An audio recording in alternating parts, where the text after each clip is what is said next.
আর আজকে হচ্ছে আমি হাতিরঝিল দিয়ে আসার সময় একটা লিটারালি নিয়ার ডেথ এক্সপিরিয়েন্স হয়েছে আমার। আমি বলা যায় মোটরসাইকেল রাইডিং এর সময় এত বেশি ভয় আগে আর কখনো পাই নাই। যাই হোক, মোটরসাইকেলের কন্ডিশন একদম যাচ্ছে তাই অবস্থা ছিল। এই অবস্থায় মোটরসাইকেল যে চলে তাই অনেক। আমি এত পরিমাণে অবহেলা করছি এই মোটরসাইকেলের উপরে। দেখি আজকে মাইলেজ কেমন আসে। আমার মনে হয় না 40 আসবে আজকে। অ্যাপটা আবার অফ করি, আবার অন করি। 40.53, 291 কিলোমিটার চালাইছি। 7.2 লিটার দেখাইতেছে এখানে। আর কি এত ময়লা হয়েছিল মোটরসাইকেল। কিরে ভাই, র্যাপ ধরতেছে। মোটরসাইকেলের রেসপন্সও খুব ভালো আসে। ও আচ্ছা, বাই দ্য ওয়ে, আমি চিন্তা করছি যে অকটেন বুস্টার ইউজ করে দেখবো আর কি। এখন আমার কি এখনই ভরা উচিত ছিল নাকি মাঝখানে আমি ভরতে পারবো আমি জানি না। আমি জাস্ট একটু এক্সপেরিমেন্ট করে দেখবো অকটেন বুস্টার ইউজ করলে স্মুথনেসটা একটু বাড়ে নাকি। সাইন্টিফিক্যালি মানুষেরা বলে যে পোলিও চাকা আর কি 80 সেকশনের টায়ার দিছে, চিন্তা করেন একটা 160 সিসি এর মোটরসাইকেলে কেমনটা লাগে। তো এই পোলিও চাকা দিয়ে হইতেছে কর্নারিং অথবা হাই স্পিডে রাইডিং করতে আমার কেমন লাগে অথবা কোনো অসুবিধা হয় নাকি, এগুলো নিয়ে অনেক কোশ্চেন আছে। আমি চেষ্টা করবো আমার রিভিউ ভিডিওতে এই জিনিসগুলো নিয়ে বলার জন্য। যদি শর্টলি বলি, এক কথায় বলি,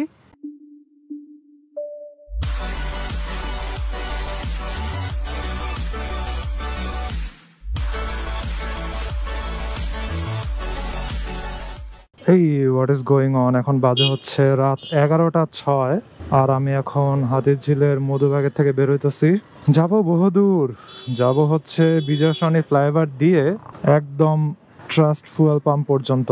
হাতিরঝিলে কার্ভের ওদিকে রাইড করব না, একদম তেজগাঁওয়ের ভিতর দিয়ে চলে যাব। আর আজকে হচ্ছে আমি হাতিরঝিল দিয়ে আসার সময় একটা লিটারালি নিয়ার ডেথ এক্সপিরিয়েন্স হয়েছে আমার। আমি বলা যায় মোটরসাইকেল রাইডিং এর সময় এত বেশি ভয় আগে আর কখনো পাই নাই। আজকে যে কাহিনীটা হয়েছে, এবং এটা থেকে আসলে শিক্ষণীয় একটা বড় জিনিস আছে। এখন আমি ভাবতেছি এটা মোটরসাইক্লিং ফর নুব সিরিজের ভিতরেই হচ্ছে একটা এপিসোডে বলবো। অনেক ইম্পর্টেন্ট একটা শিক্ষণীয় জিনিস আছে এখানে। যাই হোক, হাতিরঝিলের ব্রিজে উঠে গেছি, লেটস গেট গোয়িং। আর বৃষ্টি হচ্ছিল দিনের বেলায়, এজন্য অনেক ঠান্ডা ঠান্ডা ওয়েদার, রাইড করতে ভালোই লাগতেছে। এদিক দিয়ে হচ্ছে প্রচুর অন্ধকার, একটা রাস্তার ভিতর দিয়ে যাব। আই গেস ওদিকে রেকর্ড টেকর্ড করবো না, কারণ অন্ধকারের রেকর্ড আপনাদের দেখতেও ভাল লাগবে না, আমার করতেও ভাল লাগবে না। নিয়ার ডেথ এক্সপিরিয়েন্স যেটা কথা আমি বলতে নিয়েছিলাম, এটা হয়েছে হচ্ছে একদম এই জায়গাতেই, এই সামনেই হয়েছে, কার্ভটার সামনে আর কি। ওকে, এখন আসি হচ্ছে, এটার নাম কি, কাবাব মহল, কাইন্ড অফ ছোটখাটো একটা রেস্টুরেন্ট। যদিও এদিকে রেস্টুরেন্ট গুলা আর কি এই সাইডের গুলা অতটা ওরকম পশ না। আর একটু ডানের দিকে গেলে আর কি যত এক্সপেন্সিভ রেস্টুরেন্ট গুলা শুরু হয়, যেমন ওদিক দিয়ে গেলে হচ্ছে গারাজ রেস্টুরেন্ট আছে, আলফ্রেস্কো আছে, আরো কি কি জানো, অনেকগুলা। দেন বনানী ওদিকে ঢুকলে তো আরো আছে, তারপরে গুলশানের ওদিকেও আরো। ওকে, এই সোজা এদিক দিয়ে হচ্ছে আমি এখন একটা ইউটার্ন নিয়ে আমার ইউনিভার্সিটির সামনে দিয়ে তারপরে বিজয় সরণিতে ঢুকবো আর কি। আমার ইউনিভার্সিটিতে আমার কিছুদিন পরে আসা লাগতে পারে, দেখি অরিজিনাল সার্টিফিকেট উঠাতে পারি নাকি। এটা নিয়ে এমন প্যারায় আসি। প্রফেশনাল দিয়ে যদিও মনে করেন আমি যদি দেশে চাকরি বাকরি করতে চাই, বিভিন্ন জিনিস এগুলো প্রফেশনাল দিয়ে ইজিলি হয়ে যাবে, বাট বিদেশে গেলে আমার লাগবে অরিজিনাল সার্টিফিকেট। এটা নিয়ে যত টেনশনে আসি।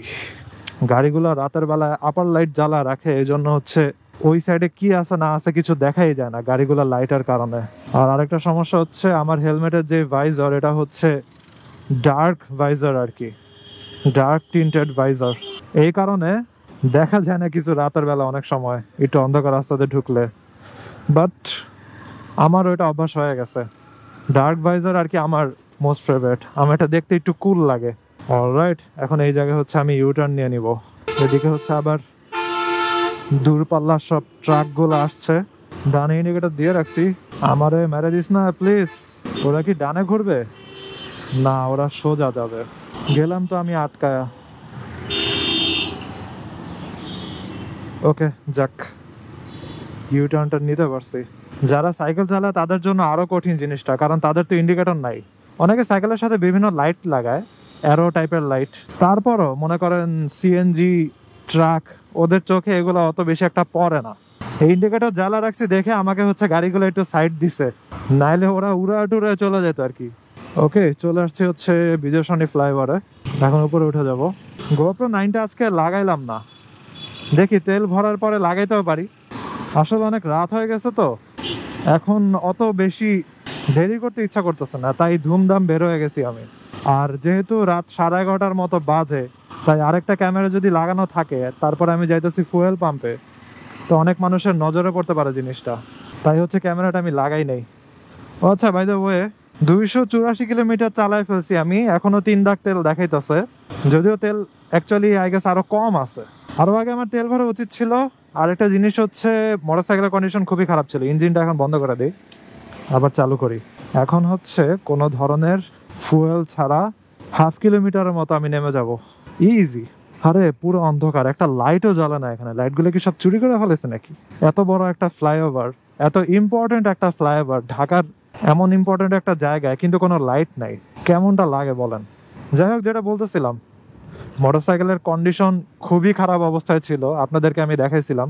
প্রায় মনে হয় 4-5 কেজির মতো কাদা বের হয়েছে মোটরসাইকেলের থেকে। আমি বাইক বিডি নাকি দেশি বাইকার গ্রুপে হচ্ছে এটা পোস্ট করছিলাম, এমনি মোটরসাইকেলের ওয়াশার একটা ছবি দিয়ে, যে 5 কেজির মতো কাদা বের হয়েছে। একজন এখানে কমেন্ট করছে যে, আরে রেভি ভাই, আপনি এই গ্রুপে? জানতামই তো না।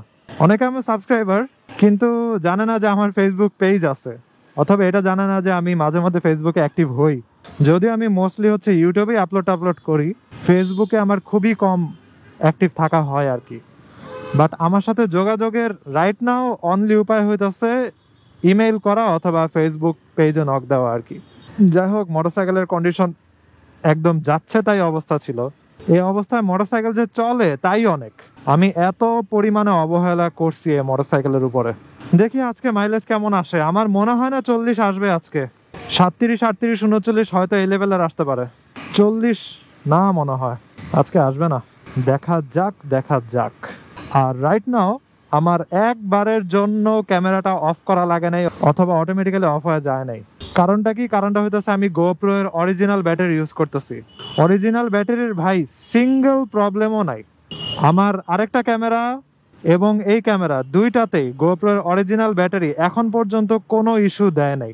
যত ইস্যু সব হইতেছে টেলেসিনের ব্যাটারি, আফটার মার্কেট ব্যাটারি, ওগুলাই ঝামেলা করে। তাই এটা ক্যামেরার কোনো সমস্যা না। ক্যামেরার সমস্যা হলে অরিজিনাল ব্যাটারিতেও ঝামেলা করতো। হ্যাঁ, গোপ্রোর অরিজিনাল ব্যাটারি তো আমি বাংলাদেশে পাই না, এই কারণে আমার এই নাজেহাল অবস্থা আর কি। যাই হোক, বিজয় সরণি সিগন্যালের সামনে আসলাম, রাত বাজে হচ্ছে 11:16। 285.8 কিলোমিটার হয়ে গেছে। আমি যখন ইউটার্ন নিয়ে ফুয়েল নিতে যাব তখন 286 সামথিং এরকম থাকবে, 87 হয়ে যেতে পারে। এই যে টানা ভিডিও করতেছি, একবারের জন্য আমার ক্যামেরাটা বন্ধ করা লাগে নাই। সুপার ফাইন অরিজিনাল ব্যাটারিটা। এই মাসের 31 তারিখে হচ্ছে DJI তাদের ফার্স্ট 360 ডিগ্রি ক্যামেরা লঞ্চ করতেছে, এবং অনেকে বলতেছে এটা হচ্ছে ইনস্টা 360 এর সাথে টক্কর দিবে। যদিও ইনস্টা 360 সফটওয়্যারের দিক দিয়ে অনেক আগায় আছে, দেখা যাক DJI কেমন জিনিস আনে। DJI আসলে খুবই ওয়েল এস্টাবলিশড একটা ব্র্যান্ড। ওরা তো ড্রোন বানায়, ক্যামেরা বানায়, আরো কত কিছু বানায়, মাইক বানায়। সবচেয়ে জোস জিনিস যেটা হবে ওটা হচ্ছে DJI এর মাইকের সাথে সবকিছু সিনক্রোনাইজ থাকবে। আমি নিজেই গোপ্রো এর ইকোসিস্টেমের ভিতরে না ঢুকে গেলে হয়তো DJI কিনতাম, তাহলে হচ্ছে মাইকের সাথে অ্যাডজাস্টেড থাকতাম, আমার তার দিয়ে মাইক লাগানো লাগতো না, পুরো ওয়াটারপ্রুফ থাকতো ক্যামেরা। আমি জাস্ট হেলমেটের ভিতরে ব্লুটুথ মাইকটা ঢুকায় রাখতাম, ডান, সমস্যা নাই। গোপ্রো দিয়ে আপাতত কাজ চালায় যায়। গোপ্রো খারাপ না, 10 বিট রেকর্ড আমি পাইতেছি, অনেক ওয়াইড একটা অ্যাঙ্গেল রেকর্ড পাইতেছি। গোপ্রো 13ও যথেষ্ট ভালো আর কি। দিনের বেলা রেকর্ডের গোপ্রো, DJI, Insta360 এগুলোর ভিতরে তেমন একটা পার্থক্য দেখাই যায় না। আর দিনের বেলা রেকর্ডে হচ্ছে গোপ্রোর ফুটেজ আমার কাছে আরো বেশি রিয়েল লাগে আর কি। বাকিগুলো একটু কেমন জানি মনে হয় যেন আর্টিফিশিয়াল। ওইটা হচ্ছে জাস্ট হিউম্যান আই অথবা মানুষের নিজেদের পার্সপেক্টিভ, যার কাছে যেমন লাগে আর কি। চলে আসছে আমি ট্রাস্ট ফুয়েল পাম্পে, সরি বকবক করার জন্য। এখন আপনাদেরকে দেখা দিব আমি যে মাইলেজ কেমন আসে। ভিড় তো ভালোই আছে। যাই হোক, সিরিয়ালে ঢুকে যাই আমি। সিরিয়াল আছে মোটামুটি। যাক, ফাইনালি আমার সিরিয়াল আসলো। বৈশা আছি তো বৈশাই আছি ভাই। ফুল ফুল ফুল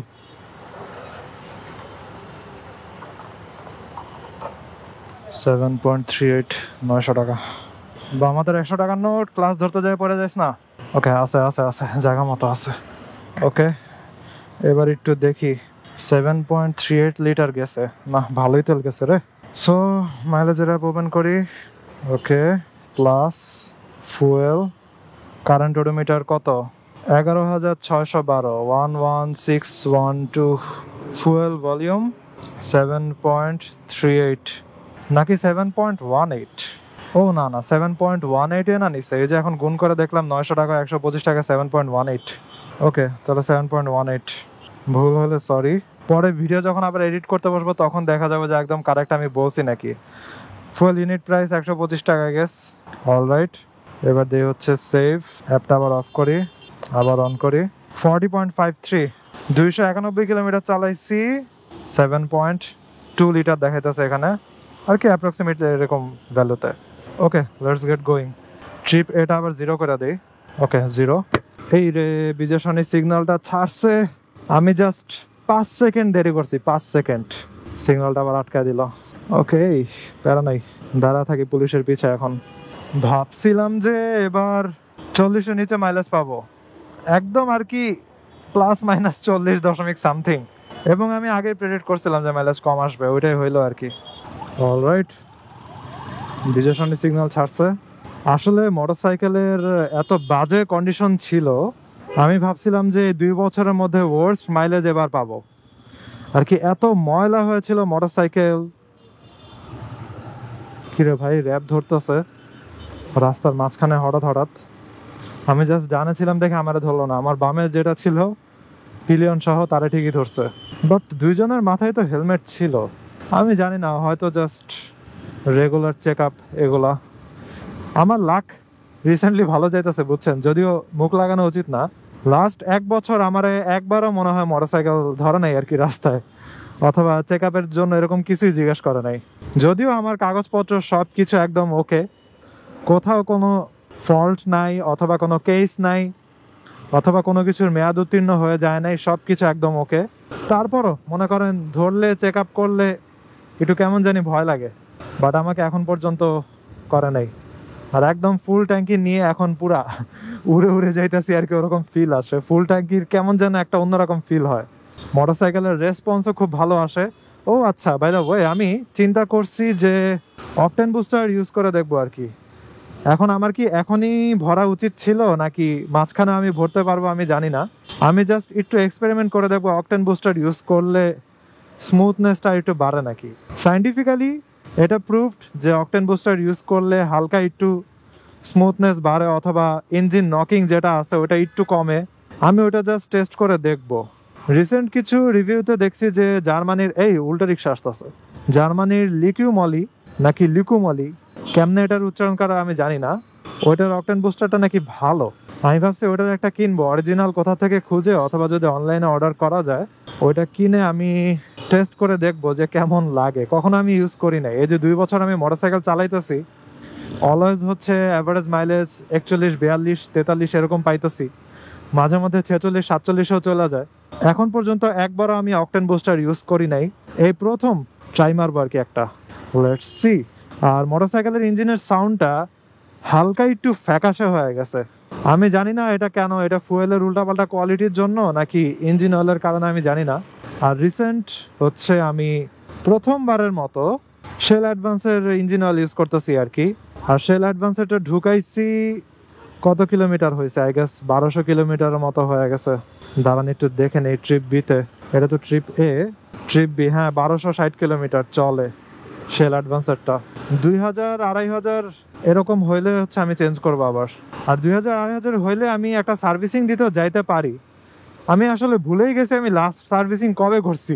চিন্তা করছি 12,000 কিলোমিটার হলে একটা সার্ভিসিং দিতে যাব। আর আপনাদেরকে আমি যেটা বলছিলাম, যেটা প্রমিস করছিলাম যে 10,000 কিলোমিটারে রিভিউ ভিডিও দিব, কিন্তু 11,000, 11,500 কিলোমিটার হয়ে গেছে, এখনো রিভিউ ভিডিও শুট করা হইল না।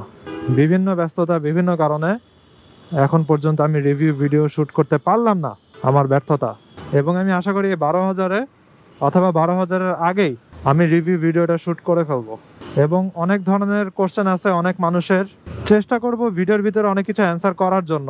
আবার অনেকে হইতেছে সামনের যে চিকন চাকা, মানুষেরা বলে যে পোলিও চাকা, আর কি 80 সেকশনের টায়ার দিছে, চিন্তা করেন একটা 160 সিসি এর মোটরসাইকেলে কেমনটা লাগে। তো এই পোলিও চাকা দিয়ে হইতেছে কর্নারিং অথবা হাই স্পিডে রাইডিং করতে আমার কেমন লাগে অথবা কোনো অসুবিধা হয় নাকি, এগুলো নিয়ে অনেক কোশ্চেন আছে। আমি চেষ্টা করবো আমার রিভিউ ভিডিওতে এই জিনিসগুলো নিয়ে বলার জন্য। যদি শর্টলি বলি, এক কথায় বলি, 60 স্পিড পর্যন্ত কর্নারিং যা কিছুই হোক আমার কোনো সমস্যা হয় না। 60-এর পর থেকে আমি আসলে ভয় পাই কর্নারিং করার জন্য, কারণ একবার হচ্ছে হাতিরঝিলে কর্নারিং করতে গিয়ে আমি হঠাৎ করে যাইতেছি আমি সাইডেই যাইতে পারতেছি না, এরকম অবস্থা হয়েছিল। জানি না ওইটা আমার নুব রাইডিং এর জন্য নাকি সামনের এই পোলিও চাকার জন্য, এই ব্যাপারটা আমি শিওরলি বলতে পারতেছি না এখনো। বাট ওই একবার যে ভয় পাইছি, এরপরে কর্নারিং এ আমি 60-এর উপরে, সোজা ওয়াইড রাস্তা না হইলে আমি 60-এর উপরে রাইডই করি না আর কি, একদম ভালো হয়ে গেছি। যাই হোক, আমি চলে আসছি ধানমন্ডি, আমার বাসার কাছাকাছি। তো আজকের ভিডিও এখানেই শেষ করি। মাইলেজ নিয়ে কোনো কোশ্চেন থাকলে অথবা মোটরসাইকেল নিয়ে কোনো কোশ্চেন থাকলে আপনি আস্ক করতে পারেন। I hope you guys like this video, and if you are watching for the first time you can kindly subscribe. তো সি ইউ নেক্সট টাইম, ভালো করে সাবধানে রাইড করেন, ta-ta. I wake up to a little bit of drool on my pillow, feel like it's gonna be a bad day. Yeah, I'm tired of shit, and the coffee ain't hit yet, damn ain't that great. I don't wanna go to work, cause my boss is a jerk, and I'm not even that paid. I need a change in my life, cause I don't feel alive, and there's nothing that makes me happy.